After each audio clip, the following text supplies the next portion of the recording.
ब्रह्म परमात्मा सृष्टि करता, अरे महाकाल शिव शक्ति साधक सहाया, अरे कठिन काल का चक्र जब की चलाते, अरे भंवर में फंसी थी खेवैया की नैया।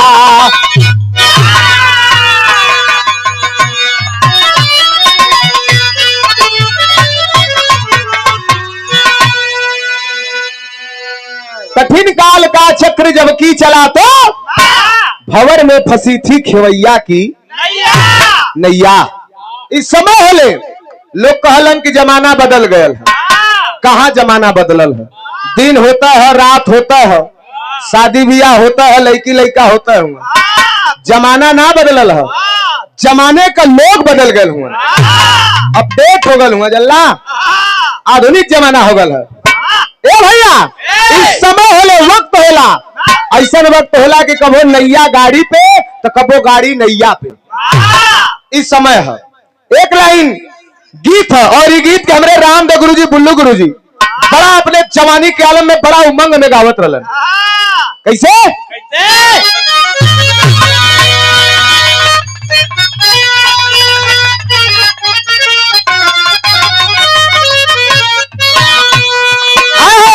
बुल्लू गुरु बड़ा लहाई के कहन कहे कि अरे एक बात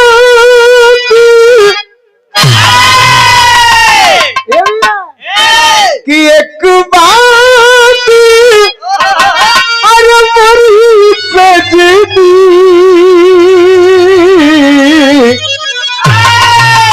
कथियाला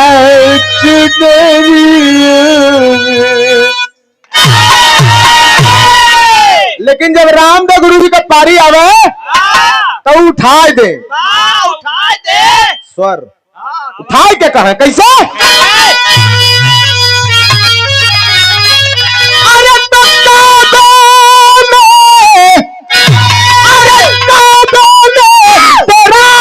जलवा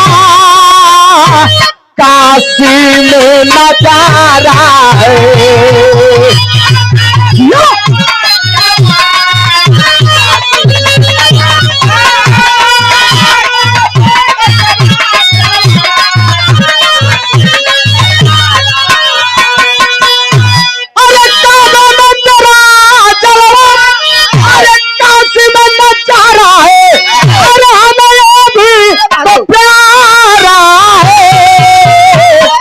हमें भी तो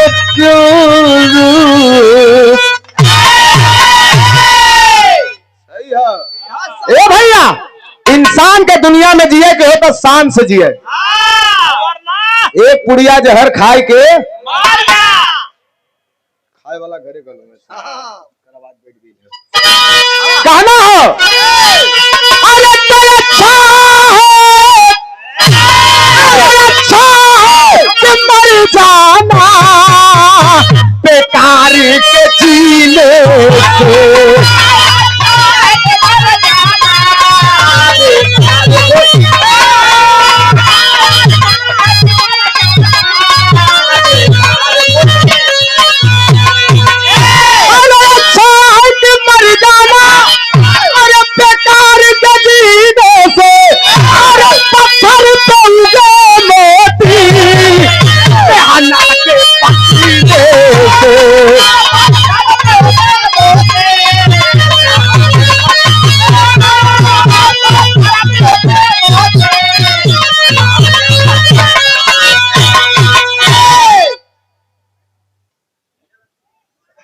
ढोलक के नीचे लगा हुआ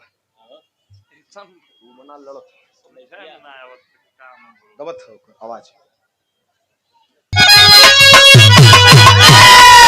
अरे तो पुरानी गोकुल से मथुरा में जब आए हैं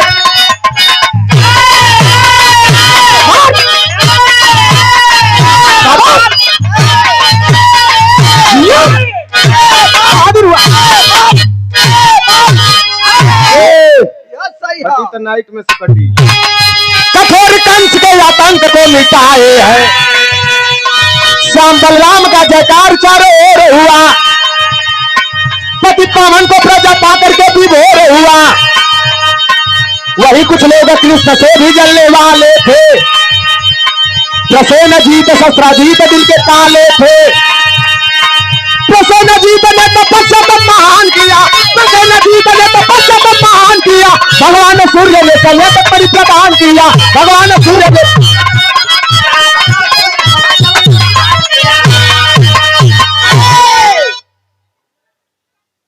रहल। लेकिन हम बताइला जहां तरक्की होले वहां कुछ जरतुआ होलन। उज्जरलन हमेशा टांग खींचे कर कोशिश करलन। वही तरह कृष्ण भगवान से भी जरे वाला दुई भाई, एक भाई प्रसेनजीत, दूसरा भाई शस्त्राजीत। प्रसेनजीत और शस्त्राजीत हमेशा भगवान के नीचा दिखावे का काम करें, कोशिश करें। ए भैया, प्रसेनजीत एक दिन घनघोर तपस्या करता है और सूर्य भगवान को प्रसन्न कर लेता है। और जब सूर्य भगवान प्रसन्न भइलन तो उनके एक मणि का माला दे दिलन, जो का नाम रहल स्मंतक मणि। स्मंतक मणि जेके गांव में ठेठ में लोग बोलल समयंतक मणि। स्मंतक मणि दे के कहलन तीनों लोग 14 भुवन धरती आकाश पाताल कहीं एकर जोड़ ना हो, मात्र एकलौता तोहरे पास है। अब वो माला पौलस जब प्रसेन जी तो लगल भगवान के आगे जाके माचे, लगल छाती फुलावे दिखावे। तो देखा यहाँ कवि जी व्यंगात्मक भाव लिखले हुए, कैसे तर्ज बड़ा बढ़िया है।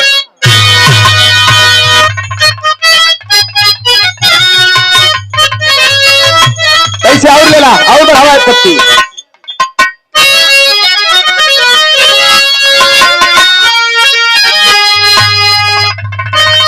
कौनो मेहरारू अपने दुल्हा से कोहार गई रहल, हम देखा नहीं गली। अपने दुल्हा से कोहा गई, दुल्हावा लगल मनावत का लेबू का चाही। तो दुल्हावा कहे कि अरे काहे ऋषि आइल बाड़ू, अरे काहे ऋषि आइल बाड़ू, जान ले पुकारे, अरे बोला हमरी सुगिया परान ले पुकारे। लेकिन कभी भी व्यंगात्मक भाव में लिखलन कि अरे दिन करके दिया ना देखावे चल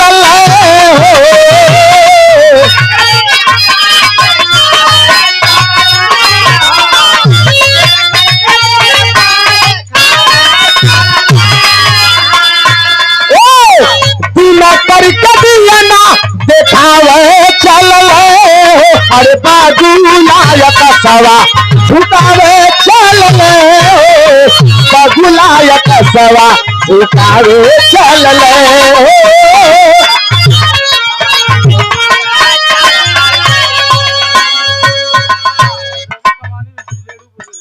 दिन करके दिया ना दिखावे चल, बगुला या कसवा झुकावे चल। चलना तीनों लोग के मालिक के नीचा दिखावे, जाए के भगवान के आगे लगल चमकावे। भगवान कहले का भैया, कहले तोहरे लगे हो, कहे ना तो कहे एक काम करा ई हमहू के देता, हमरहू पास हो जाए। कहला देवता होके भगवान होके तीनों लोग का मालिक यह भिखमंगाई करत हुआ ना देवे के, उल्टा सीधा भगवान के बोल के चले लगलन। तो यहाँ देखा मल्लाह भाई गीत के गावलन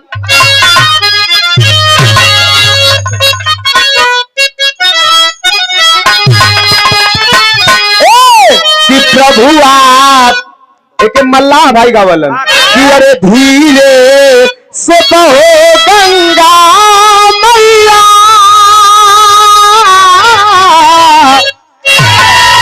अरे उस पार हमें भी चुनो है। लेकिन यही गाजीपुर के धरती के सदाबहार गायक स्वर्गीय शिवमूरत गुरुजी, बिरहा सम्राट स्वर्गीय शिवमूरत गुरुजी के तनी से बदल के तनी से चेंज करके गावन हमरे ब्रजेश भी आ गईलन। तो एक बार ताली बज जाए, सैया मिलल बा ड्राइवर त पैसा पे ना जाने, वो लोग बिरहा गावे वाले। देखा बिरहा में जहां तक बिरहा है वहां तक आपका नाम हो, और सभी कलाकारन का सम्मान करेलन। वर्तमान में आप गार्जियन रहलन आंचल राघवानी जी के।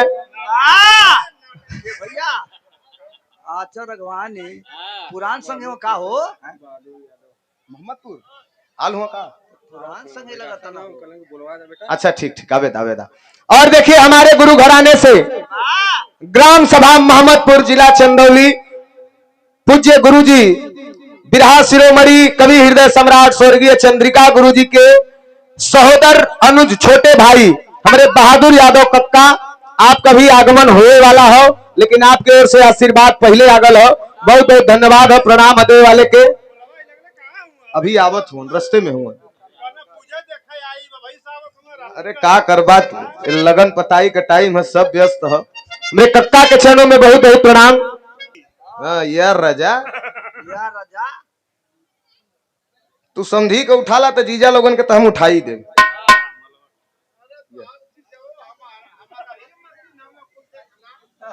तो एक बार ताली बज जाए।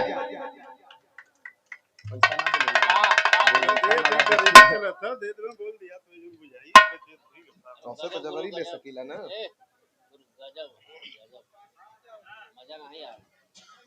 तो एक बार ताली बजा के फिर से सम्मान हो जाए। ये समाज के धरोहर हैं, समाज के श्रृंगार हैं और समाज को साथ में लेके चलने का काम करते हैं। कमलेश यादव प्रधान जी विधानसभा अध्यक्ष समाजवादी। प्रभु आप बसो बने मोरवनी में,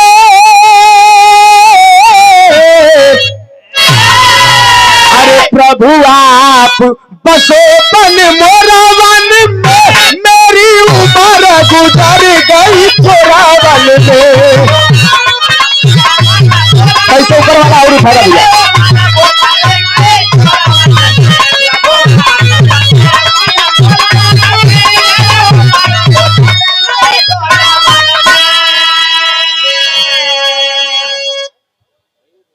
परेवा के ऐतिहासिक धरती से आदरणीय आप नंदू मास्टर साहब आपकी ओर से 201 रुपया बहुत बहुत प्रणाम है। लेकिन ए भैया भगवान के उल्टा सीधा बोल के प्रसेनजीत चलल है, लेकिन कैसे सुन बात कुघाती कारगरी, अरे सुन बात कुघाती कारगरी, कछु मांगत नाही लजात भला।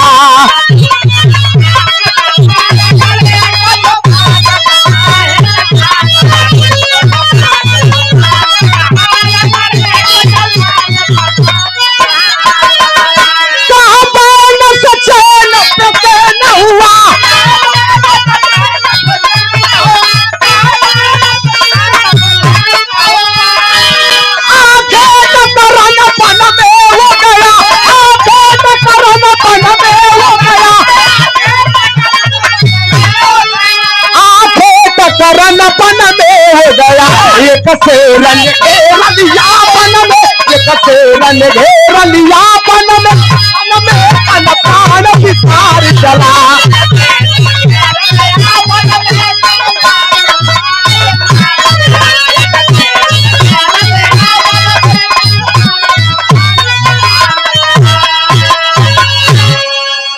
लाल ये बनारस नेताजी, ये बनारस ऐसे आशीर्वाद ऐसे दे बात तो फिर बचाओ। हाँ समझ गई, बचाओ याद। हाँ हाँ हाँ। और ये आदरणीय हाँ हाँ हमार बड़ा भाई हुवन और ये परिवार का बहने हुवन आदरणीय ओम प्रकाश यादव उर्फ माला सदियाबाद पेट्रोल टंकी के मालिक महोदय। स्वर्गीय रामदेव गुरु जी गावत रहलन, का कोई गाई का कोई बजाई, धरती पे दोबारा रामदेव गुरु जैसन कोई ना हो सकत। हम कोशिश करल जाला कि आप लोगन के याद रहे, लेकिन वो चीज हम से ना गवाई जो चीज रामदेव गुरु जी गावे। अब आप कैसे कहा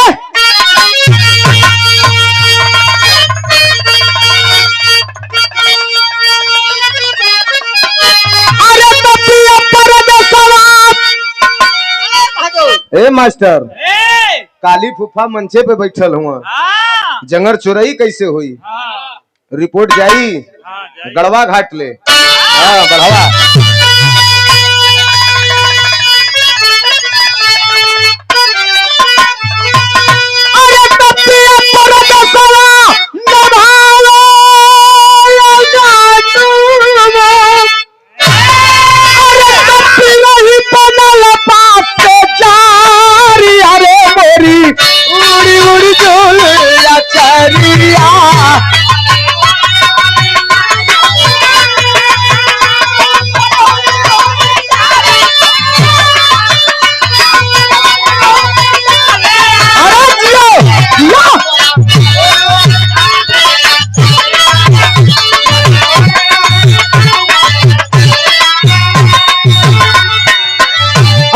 सम्मानित परमादरणीय आप बचाऊ लाल यादव कोनिया कज्जापुरा।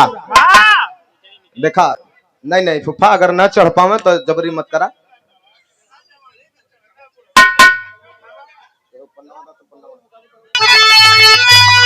अरे तपिया पर दसला नभालो नाला, अरे पिरही बनल पास से जारी, अरे मोरी उड़ी उड़ी डोले चरिया।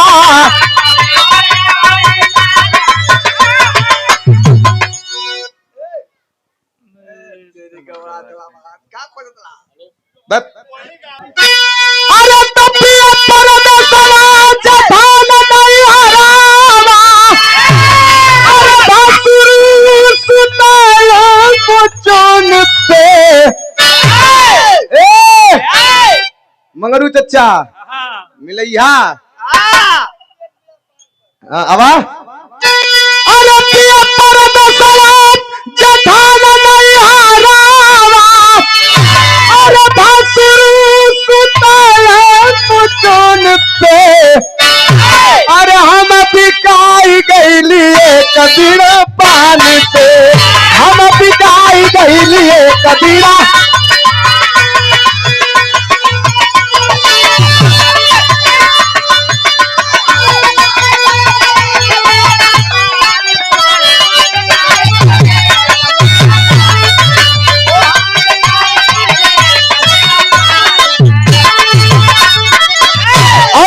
आशीर्वाद हमरे काली फूफा मंगरू चचा की ओर से बहुत बहुत प्रणाम है। उपस्थित जनता के प्रणाम, आशीर्वाद के इच्छा था जिंदगी रहे। लेकिन देखा उस शस्त्राजीत नगर में हल्ला का कैलाश कहा कि अरे जन्म का चोरवा सुदाल का ललटाला, अरे चोरी करी हला रता नवारे शाम बानल है तू सुमानवा।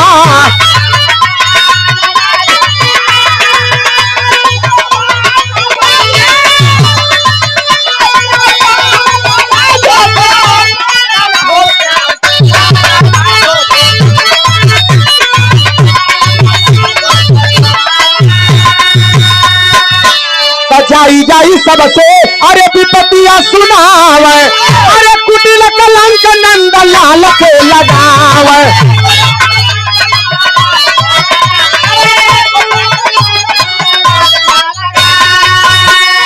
अरे मैं धोखावा से मार दिया मरो पीला दावा, पाला नहीं दिल में जया नवा की शाम बानल है तू सुबानवा।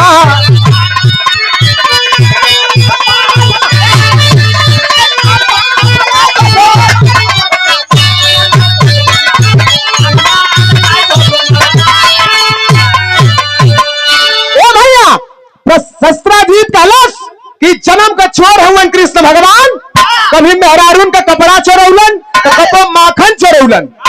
आज हमारे भाई के मार के मरी के माला चोरा लेलन। बड़ा तकलीफ भल जब भगवान ये बात सुनलन तो कलन देखा अपना इलन उल्टा सीधा बोललन और ओकरे बाद का जनी कहा गईलन कुल आप छह लगा देलन हमारे पे। तब तेरी में कहना है कैसे अरे कन्हैया जी के लागल चोरिया, अरे कन्हैया जी के लागल चोरिया, भादो कृष्ण पक्ष की देखे थे जोरिया।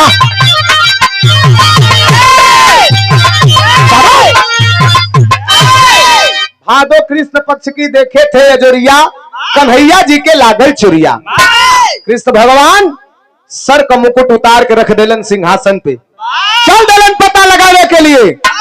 गईलन जंगल में, तो जंगल में एक लाश पड़ल रहल। जब वो लाश के पास गईलन तो लाश के हुआ और का नहीं प्रसेनजीत कर रहल। भगवान कहलन अरे बाप रे तो सच्चो कलंक लग गयल। लेकिन थोड़ा दूर पे ध्यान गयल तो एक शेर घायल अवस्था में कराहत रहल। आय हाय हाय। भगवान जाए के उस शेर के पास खड़ा भइलन, कहलन आ जंगल का राजा। शेर भगवान के देखलस, विनम्रता से प्रणाम कैलस, कलस प्रभु आप? हाँ। कैसे? कलन ये आदमी के पता हो तो हाँ, कल सरकारी अहंकारी के तम ही मरले है। कलन मार देला ठीक है, करे गले में एक मड़ी का माला रहल का भल। कलन की माला लेके हम आगे बढ़ली, हमार सामना हो गए जामवंत जी से। जामवंत जी से हमसे भीषण युद्ध भइल। जामवंत जी 20 पड़लन, उ माला लेके चल गए। हम तो कैसो अपन जान बचा के भागल है।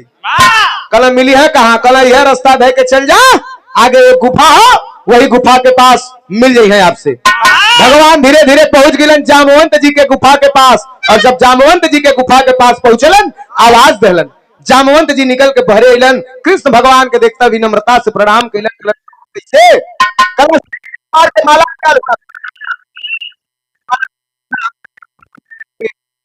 एक कलंक मिटाई, बड़ा सहजे कह देला। लड़के जीतल है।